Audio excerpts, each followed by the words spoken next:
अक्सर ऐसा होता है ना कि हम बड़े जोश से कोई लक्ष्य तय करते हैं, सोचते हैं इस बार तो पक्का कर लेंगे। हाँ बिल्कुल, शुरू में उत्साह बहुत होता है। पर फिर कुछ दिन या हफ्तों बाद वो जोश कहीं गायब सा हो जाता है। आज हम इसी बात की तह तक जाएंगे। हमारे पास लक्ष्य समर्पण असफलता का कारण नाम के स्रोत से कुछ दिलचस्प बातें हैं। अच्छा। जो बताती हैं कि सिर्फ लक्ष्य बना लेना ही काफी क्यों नहीं है। सही, मतलब सिर्फ सोच लेना ही मंजिल नहीं है। हाँ, मकसद साफ है। ये समझना कि जब हम किसी चीज के लिए पूरी तरह मतलब दिल से समर्पित नहीं होते तो आधे अधूरे नतीजे ही क्यों हाथ लगते हैं। बिल्कुल, ये डेडिकेशन वाली बात है। चलिए देखते हैं ये स्रोत क्या कहता है। ऐसा लगता है कि आधे अधूरे मन से की गई कोशिशों का अंजाम भी अधूरा ही होता है। ये तो स्वाभाविक है ना, जैसा इनपुट वैसा आउटपुट। तो स्रोत का जो सार है वो ये कि भाई मंजिल तय कर लेना तो बस पहला कदम है। असली खेल है उस मंजिल के लिए पक्के इरादे का, गहरी कमिटमेंट का। हाँ, ये कमिटमेंट ही शायद वो गोंद है जो हमें लक्ष्य से चिपकाए रखती है ना? बिल्कुल, बहुत अच्छा कहा आपने।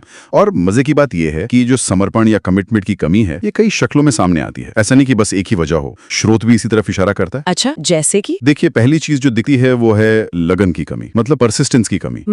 जैसे ही राह में कोई मुश्किल आई, कोई रोड़ा अटका, हौसला पस्त होने लगता है। हाँ, ये तो मैंने भी महसूस किया है कई बार। बिल्कुल, पहली ठोकर लगता है कि छोड़ो यार, ये अपने बस का नहीं। ये आम रिएक्शन है। हाँ, ये तो बहुत आम है। शुरू में तो सब आसान लगता है, पर पहली मुश्किल पर ही टिके रहना असली चुनौती है। सही कहा। और इसी से जुड़ी दूसरी बात है उत्साह का धीरे धीरे ठंडा पड़ जाना। अच्छा, मतलब मोटिवेशन कम हो जाना? हाँ वही, अगर कमिटमेंट वाला जज्बा अंदर से मजबूत नहीं है तो लक्ष्य पहाड़ जैसा लगने लगता है। जो शुरू में प्रेरणा थी वो रोजमर्रा की भाग दौड़ में कहीं खो जाती है। वो स्पार्क, वो चमक फीकी पड़ने लगती है। और जब उत्साह कम होता है तो फिर शायद कोशिशें भी अनियमित हो जाती होंगी, मतलब कंसिस्टेंसी नहीं रहती होगी। बिल्कुल, आप सही पॉइंट पर आ रही हैं। ये तीसरा पॉइंट है, अनियमितता और भटकाव। कंसिस्टेंसी टूट जाती है। ओके। आज मेहनत की, कल मूड नहीं है, परसों थोड़ा किया, फिर हफ्ते भर गायब। इससे होता क्या है, दिशाहीनता महसूस होती है। हाँ, लगता है कि कहीं पहुंच ही नहीं रही। लगता है पता नहीं सही जा भी रहे हैं या बस चक्कर काट रहे हैं। और क्योंकि गहरे समर्पण की कमी है तो ध्यान भी आसानी से भटक जाता है। कोई और नई चीज दिखी, चमकदार चीज, तो उधर चल दिए। हाँ, फोकस हिल जाता है। बिल्कुल, फोकस चला जाता है। और इस सब का नतीजा शायद होता होगा टाल मटोल, जिसे हम प्रोक्रेस्टिनेशन कहते हैं। वही, एकदम सही पकड़ा। ये चौथा बड़ा लक्षण है। आज नहीं कल करेंगे, अरे अभी तो बहुत टाइम है। हाँ, ये कल करेंगे वाला फंदा। ये सोच हावी हो जाती है। असल में लक्ष्य की तरफ बढ़ने के बजाय उसे टालने के बहाने ढूंढने लगते हैं। अच्छा। और ये टालमटोल अक्सर इसलिए होता है क्योंकि अंदर ही अंदर या तो उत्साह मर चुका होता है या फिर मुश्किलों का डर बैठ जाता है।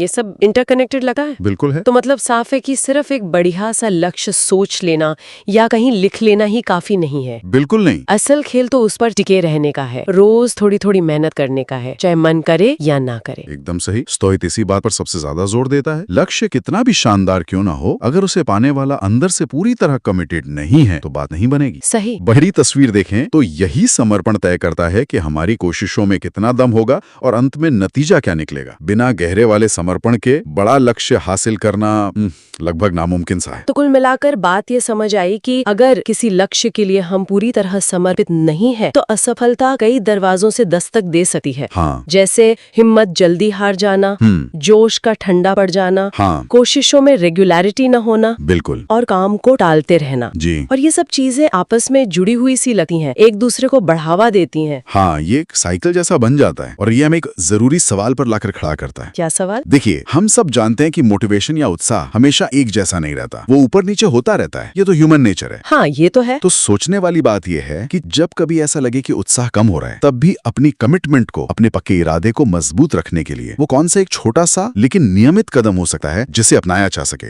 एक छोटा नियमित कदम। हाँ, बस एक छोटा सा कदम। इस पे सोचिएगा जरूर।